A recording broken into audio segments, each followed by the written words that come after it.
दोस्तों, वैसे तो अंतरिक्ष में घूमती हुई हर चीज आपके लिए खतरनाक हो शक्ति है, पर उन्हें खतरनाक चीजों में से एक चीज ऐसी भी है। हमारी पृथ्वी जी पर हम जीवित हैं, यानी कि हम अंतरिक्ष में यदि खतरनाक चीजों की बात करें तो हर वो चीज खतरनाक है जो आकर हमसे टकरा सकती है या फिर हमारी धरती से टकरा सकती है। लेकिन इनके अलावा भी अंतरिक्ष में एक बहुत ही खतरनाक चीज है जिसे कहा जाता है ब्लैक होल। ब्लैक होल ब्रह्मांड का बौड़ानव है जो रास्ते में आने वाली किसी भी चीज को अपने अंदर निकाल जाता है। इसके आसपास से गुजरते वाली हर चीज को यह निगल जाता है, और वो चीज कहाँ जाती है वो किसी को नहीं पता चला। यहाँ तक कि प्रकाश भी इससे बैक नहीं सकता, यानी कि यदि प्रकाश भी इसके अंदर आएगा तो वह लौट नहीं पाएगा, और ना ही वहां से आपको प्रकाश लौटता हुआ दिखाई देगा। इतना ही नहीं, वैज्ञानिकों के मुताबिक ब्लैक होल के अंदर है समय का भी कोई अस्तित्व नहीं होता, यानी कि ये इतना खतरनाक बना तो समय है, और ना ही कोई रोशनी किसी कारण आइंस्टीन की थ्योरी ऑफ रिलेटिविटी जो ब्रह्मांड में मौजूदा हर तरह के ऑब्जेक्ट के बारे में वैज्ञानिकों को सटीक जानकारी देती है, वो थ्योरी भी ब्लैक होल पर जाकर किसी कम की नहीं रहती। यानी कि जो ब्रह्मांड के भौतिक नियम है वो इस पर कम नहीं करते। इसलिए इनकी खोज से लेकर अब तक वैज्ञानिक के ये जान नहीं पे हैं या फिर ब्लैक होल के अंदर क्या मौजूद होता है, आखिर क्यों इतने ताकतवर हो जाते हैं कि इससे प्रकाश भी बाहर नहीं निकाल पाता। पर कुछ समय पहले मशहूर वैज्ञानिक थ्योरी में इन सभी सवालों के जवाब देते हुए बताया है कि आखिर ब्लैक होल क्या है और उनके अंदर की दुनिया कैसी है, क्या है ब्लैक होल की ताकत का रहस्य कैसे होता है, ब्लैक होल का निर्माण कैसे बढ़ते हैं अपने आकार को, यह अंतरिक्ष के दाना कितने प्रकार के होते हैं, ब्लैक होल और कौन सा होता है सबसे खतरनाक ब्लैक होल, क्या एक दिन हम भी ब्लैक होल में सम जाएंगे। इन्हीं सवालों के जवाब हम आज किस वीडियो में जानने वाले हैं। हम जानने वाले हैं कि मिस यू काकू के मुताबिक ब्लैक होल के अंदर क्या मौजूद होता है। तो चलिए शुरू करते हैं। जब कोई धारा अपने 22 सालों के जीवन काल में अपना संपूर्ण हाइड्रोजन ईंधन खत्म कर लेट है, तब उसमें एक बड़ा धमाका होता है जिसे सुपरमैन कहा जाता है, जिसके बाद उसे नरेगा कर तेजी से अपने अंदर ही कोलैप्स होने लगता है और अंत टवेरा इतना ज्यादा छोटा हो जाता है कि वह एक ब्लैक होल बन जाता है। लेकिन सदन हुआ है जो अपने चारों ओर मौजूदा चीज को अपनी एक अनंत दुनिया में निगल लेट है। जो ब्लैक होल का जन्म होता है तब इनका आकार काफी छोटा होता है, लेकिन क्योंकि इनका द्रव्यमान सूर्य से हजारों गुना ज्यादा होता है, इसलिए इनका गुरुत्वाकर्षण बल भी उतना ही ज्यादा होता है कि ब्रह्मांड में सबसे तेज यात्रा करने वाले प्रकाश को भी इसके अंदर से बाहर निकालने में कामयाबी नहीं मिलती। इसी तरह धीरे धीरे अपने आसपास के तारों, ग्रहण और चंद्रमा को निगलते हुए अपने आकार को बढ़ते रहते हैं। इसके अलावा कई दूसरे छोटे बड़े ब्लैक होल को निगलकर भी ये अपना आकार बढ़ते हैं। जो जितना बड़ा दानव है वही वहां का सबसे बड़ा बादशाह होता है। वैज्ञानिकों के अनुसार आकार के आधार पर ब्लैक होल कई तरह के होते हैं: stellar black hole, intermediate black hole, supermassive black hole और मिनिएचर ब्लैक होल। इनमें सबसे बड़े और ताकतवर सुपरमैसिव ब्लैक होल होते हैं, जो बड़ी बड़ी आकाश गंगाओं को अपने गुरुत्वाकर्षण से संभल कर रखते हैं, बंद कर रखते हैं। साल 1915 में अल्बर्ट आइंस्टीन ने ब्लैक होल का जिक्र अपने थ्योरी ऑफ जनरल रिलेटिविटी में किया था, जिसमें आइंस्टीन ने बताया कि ब्रह्मांड में अनंत घनत्व वाली किसी चीज का अस्तित्व होना चाहिए। यहाँ पर आइंस्टीन ने अपनी थ्योरी में ब्लैक होल के केंद्र है पर अनंत और शून्य, ये ऐसी वैल्यू है जो अगर भौतिक विज्ञान की किसी क्षेत्र में दिखाई पड़ती है तो वैज्ञानिकों के होश उड़ जाते हैं। साथ ही इस वैल्यू के साथ मिले परिणाम को भी नकारा जाता है। इसलिए अल्बर्ट आइंस्टीन की बटन को भी उसे समय वैज्ञानिकों द्वारा जब जानकारी दिया गया, वैज्ञानिक ये मानने को तैयार ही नहीं थे कि ब्रह्मांड में कोई इतनी ताकतवर चीज भी हो सकती है जो लाइट को भी अपने अंदर से बाहर ना निकालने दे, जो लाइट को भी ऑब्जर्व कर ले, जो लाइट को भी निगल जाए। पर पूरी दुनिया तब चक गई है जब साल 1971 में मानव इतिहास के सबसे पहले ब्लैक होल को खोज गया, जिसका नाम साइंस X1 रखा गया। इसके बाद यह साबित होगा कि ब्रह्मांड में ब्लैक होल होते हैं और वह इतने ताकतवर भी होते हैं कि प्रकाश को भी अपने अंदर सम लेते हैं। और ब्रह्मांड के ग्रह और चंद्रमाओं की तो बात ही छोड़ दीजिए, क्योंकि यह बड़े बड़े दोनों को भी निगल जाते हैं।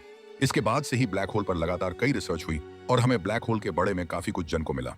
इससे हम रिसर्च में पता चला कि किसी ब्लैक होल के आसपास के स्थान को 3 अलग अलग हसन में बनता जा सकता है, जिसमें सबसे पहले ब्लैक होल का इवेंट होराइजन होता है, जो किसी ब्लैक होल के कर और मौजूद ऐसी बाउंड्री या फिर लक्ष्मण रेखा होती है जिसे पर करने के बाद कोई भी ब्रह्मांड का पिंड वापस नहीं आ सकता, चाहे वह कितना भी बड़ा या छोटा क्यों रहा।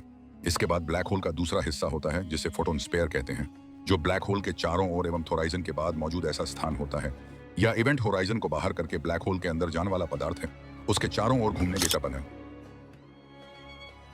और धीरे धीरे ब्लैक होल के आखिरी हिस्से, इससे वैज्ञानिक इस सिंगुलरिटी कहते हैं, उसके अंदर गिर जाता है। सिंगुलरिटी यानी ब्लैक होल का तीसरा और आखिरी एहसान होता है, जाना समय और ना ही अंतरिक्ष यानी कि स्पेस। और इसी कारण यहाँ पर हमारे फिजिक्स के किसी भी नियम को लागू नहीं किया जा सकता। यहाँ पर फिजिक्स का कोई भी नियम काम नहीं करता। आइंस्टीन की थ्योरी ऑफ रिलेटिविटी इसके बड़े में हमें बहुत कुछ बताती है। इसलिए वैज्ञानिकों का मानना कि अगर ब्लैक होल को समझना है तो इसके लिए हमें एक ऐसी थ्योरी को चुना होगा जो हमें ब्रह्मांड के बड़े से बड़े ऑब्जेक्ट के साथ साथ ब्रह्मांड के सबसे छोटे छोटे ऑब्जेक्ट यानी क्वांटम पार्टिकल के बड़े में भी बता सकें। पर परेशानी यह है कि ब्रह्मांड के बड़े ऑब्जेक्ट के लिए तो हम आइंस्टीन की थ्योरी ऑफ रिलेटिविटी का प्रयोग कर सकते हैं, लेकिन जब बात क्वांटम पार्टिकल्स की आई है तो इसके लिए हमें क्वांटम थ्योरी का ही प्रयोग करना पड़ता है। देखिए, ब्लैक होल की तरह क्वांटम लेवल पर भी थ्योरी ऑफ रिलेटिविटी और फिजिक्स के सभी नियम टूट जाते हैं। इसलिए सालों से वैज्ञानिक एक ऐसी थ्योरी पर काम कर रहे हैं जो थ्योरी ऑफ रिलेटिविटी और क्वांटम थ्योरी को एक साथ कर सके। एक ऐसी थ्योरी जिसे हम थ्योरी ऑफ एवरीथिंग कर सके, क्योंकि वह हमें ब्रह्मांड में मौजूद हर एक ऑब्जेक्ट के बारे में अच्छे से बता पाएगी। यानी स्टोरी ऑफ एवरीथिंग से हम ब्लैक होल और इसके अंदर की दुनिया का सच भी जान सकते हैं। ऐसी थ्योरी ऑफ एवरीथिंग पर बहुत ही शास्त्रीय मिश्राओं का को कई सालों से कम कर रहे हैं। उनका मानना है कि हमारे इन सभी सवालों का जवाब है सुपर स्टेरिंग थ्योरी के बड़े में आपको बता डन। इस थ्योरी के अनुसार हमारा पूरा ब्रह्मांड परमाणु पार्टिकल जैसे इलेक्ट्रॉन, प्रोटॉन और न्यूट्रॉन से भी हजारों लाखों गुना पतले धागे नमा स्ट्रिंग से बांध हुआ है और ब्रह्मांड में मौजूद है हर पार्टिकल और यहाँ तक कि बड़े बड़े ऑब्जेक्ट जैसे तारे, ग्रह और ब्लैक होल भी इन्हीं स्ट्रिंग के अलग अलग आयाम में वाइब्रेशन करने पर बनते हैं। वैसे थ्योरी काफी ज्यादा वैज्ञानिकों के बीच फेमस है और बहुत से वैज्ञानिक तो इस थ्योरी को सच भी मानते हैं। पर परेशानी यह है कि स्टोरी के गणित फॉर्मूला के मुताबिक स्ट्रिंग थ्योरी के स्ट्रिंग तभी कम करते हैं जब हमारा ब्रह्मांड है 10 आयाम में फैला हुआ हो। लेकिन अभी तक तो हमारी सभी नॉलेज तो यही कहती है कि हमारा ब्रह्मांड केवल 3 आयाम में है। जहां तक कि अगर हम आइंस्टीन की थोड़ी और रिलेटिविटी को मानते हुए समय को भी एक आयामैन यानी कर डायमेंशन तक ही सीमित हो जाता है। ऐसे में हमारे पास इसका जवाब नहीं है कि बची हुई 6 डायमेंशन कहाँ है, क्योंकि हमें तो यह डायमंड सुन देखने को नहीं मिल रही। और ये एक बहुत बड़ा सवाल है जो सुपर स्ट्रिंग सच होने पर एक प्रश्न चिन्ह खड़ा करता है। यहाँ पर है मिस्यू काकू दोबारा से इस थ्योरी के बचाव में आते और कहते हैं कि पहले बार नहीं है जब किसी सही थ्योरी के पास भी कुछ सवाल का जवाब ना हो।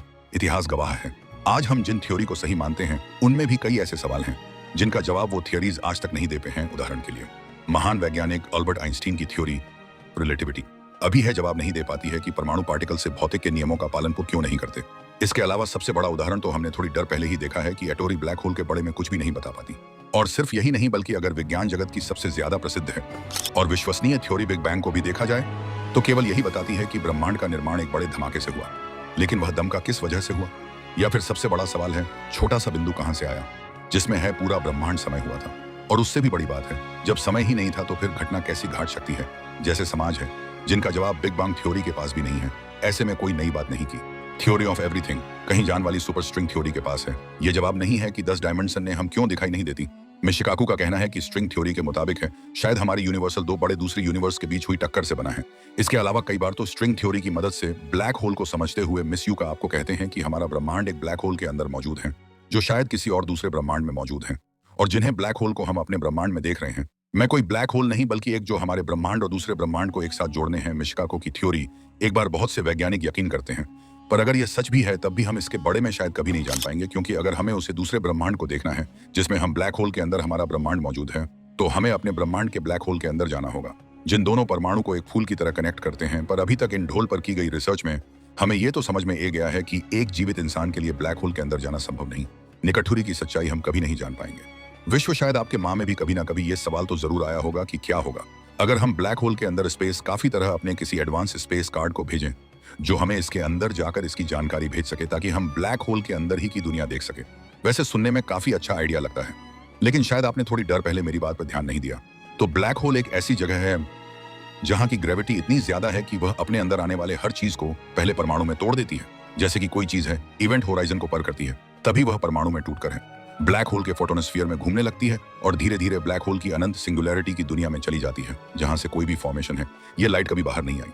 खाने का मतलब यह है कि हम चाहे कितने भी एडवांस स्पेस क्राफ्ट भेजें और ब्लैक होल के इवेंट होराइजन को पार करते ही पूरी तरह से बिखर जाएगा और इतने छोटे छोटे पार्टिकल में कि आप उन्हें सहायता से बिना देख पे और हम तक कभी भी कोई इन्फॉर्मेशन बोलने नहीं पहुंच पाएगा। वैसे दोस्तों आपको क्या लगता है, क्या मिशिकाको का कहना सही है कि हम ब्लैक होल के अंदर मौजूद हैं? आप अपना जवाब में कमेंट बॉक्स में लिखकर बता सकते हैं। एक बार फिर मिलते हैं, तब तक के लिए नमस्कार, जय हिंद, जय